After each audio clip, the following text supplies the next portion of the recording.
Yo, what's up guys, welcome back for another Yugioh Pro Duel video. Next match, Cross-Banlist Cup. Second match here of, the 2021 Cup. And let's take a look, let's zoom in. Second matchup here of Group A.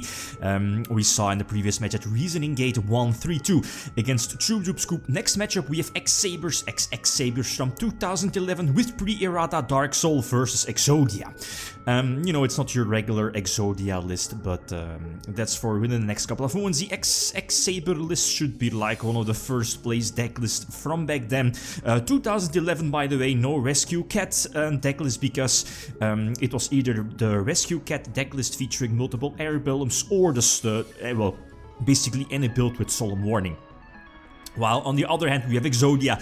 This is quite of a specific Exodia list, being the World's Exodia build from Jarrell Winston from all the way back in 2012. He ended up top 8 at the Worlds, right? At the Worlds. There are a couple of options to run Exodia, like Deep Draw Exodia for example, but that's not the case with this particular list.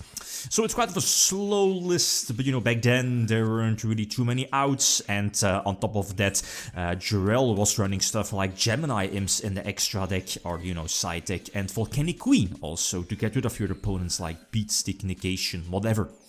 Which deck has the advantage? And you saw that, from the votes, massive amount, again, very cool, thanks again for that. We saw that about, it was like 60-40.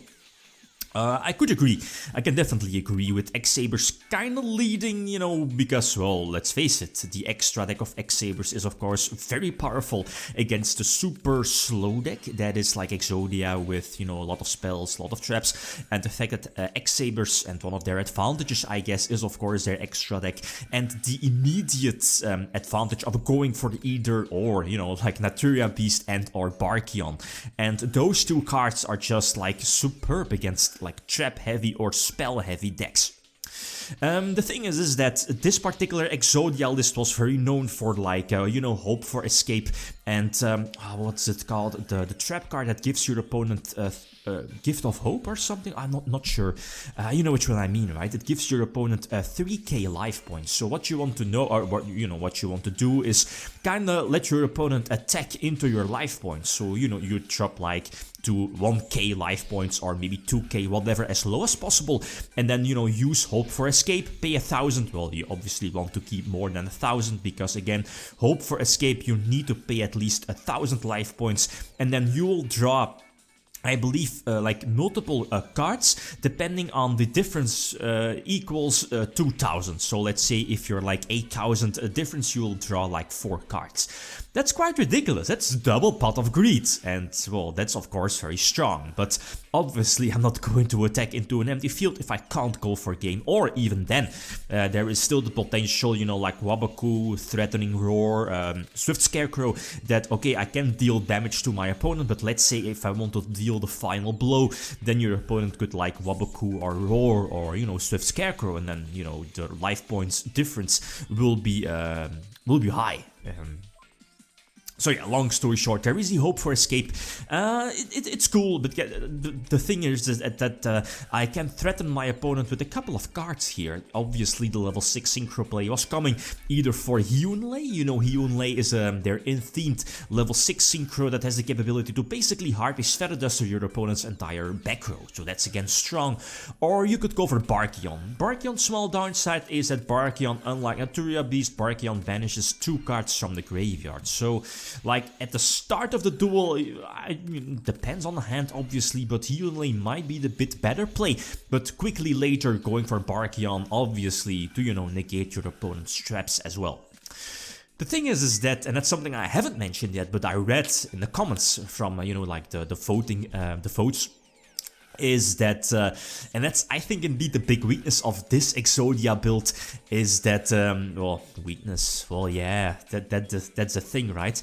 But that's part of the strategy, is that as soon as, but correct me if I'm wrong, as soon as one of the parts is discarded to the graveyard, either, like a leg or the head, the game is pretty much over, because unless I'm mistaken, the deck at least how Jarrell builded it for Worlds. I don't think there is like any card that, well, no, there's the Transmigration Prophecy, I think, or is that only for the opponent? Not sure if it's there.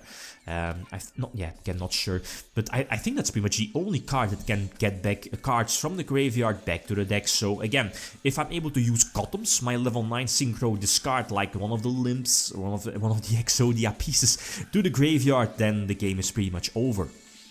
But again, I might be wrong about this. So again, a swift 2-0, but the game is not over yet. The thing is that my my opening hands were fantastic. Well, as a whole, as you saw in the deck statistics, X-Sabers on its own is quite of a slow deck, because again, you're running stuff like Dark Soul, you're running stuff like Emmer's Blade as well. Do you know, like Mystic Tomato, Suicide Crash into your opponent's bigger monsters to either search out Full Hellmite or Dark Soul, whatever, depends on if you want to if you need a tuner, or like Dark Soul, obviously, right?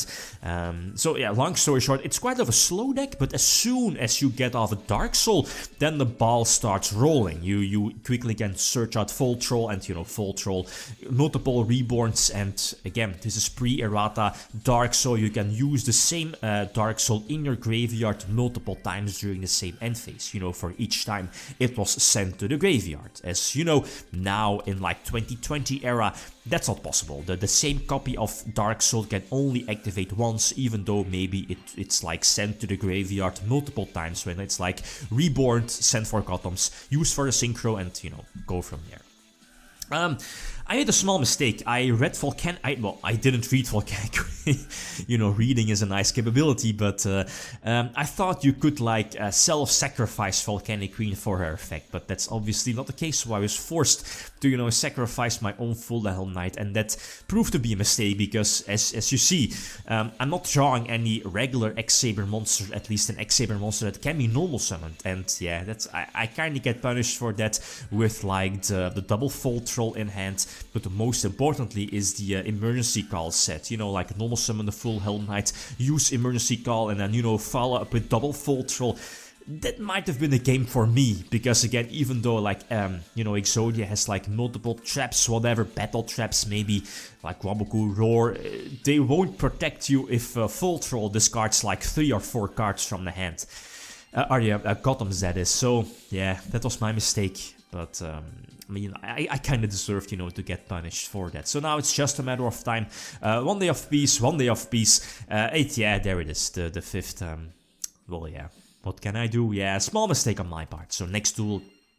But again, I have the advantage, I can go first, and that's something that X-Sabers definitely want, unless of course you have stuff like Bogart Knight to immediately give you the second normal summon, or the second X-Saber name on the field for Full Troll, but that's not really optimal also. You definitely need that beneficial turn for, let's say, normal summon Full Helm, set Dark Soul or stuff like that, and then for your next turn you potentially can go off with the potential synchro summon, the Full Troll, Reborn, GOTTOMS, and go from there. And that's, what's indeed going to happen. As you see, that hand's not that fantastic, like the double, the arm, the leg, and the hand. Those are kind of dead cards. They don't really do much on their own.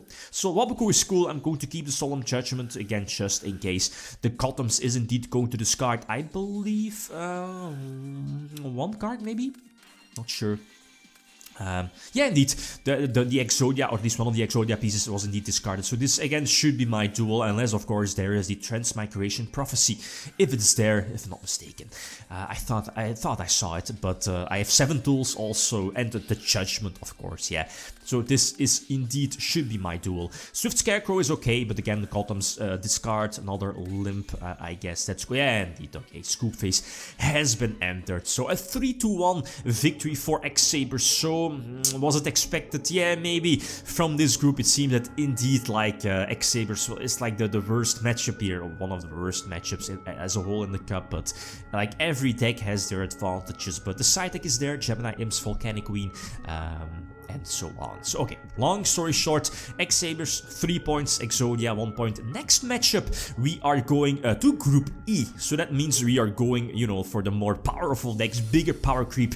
The next matchup again will be like posted as well on YouTube on the voting system like the past ones. We have Necro's Chinlock versus Zodiac Beast. That's a good one. Okay, guys, thanks for watching. Feel free to leave a comment or like if you enjoyed the video. Lithium signing out. Peace.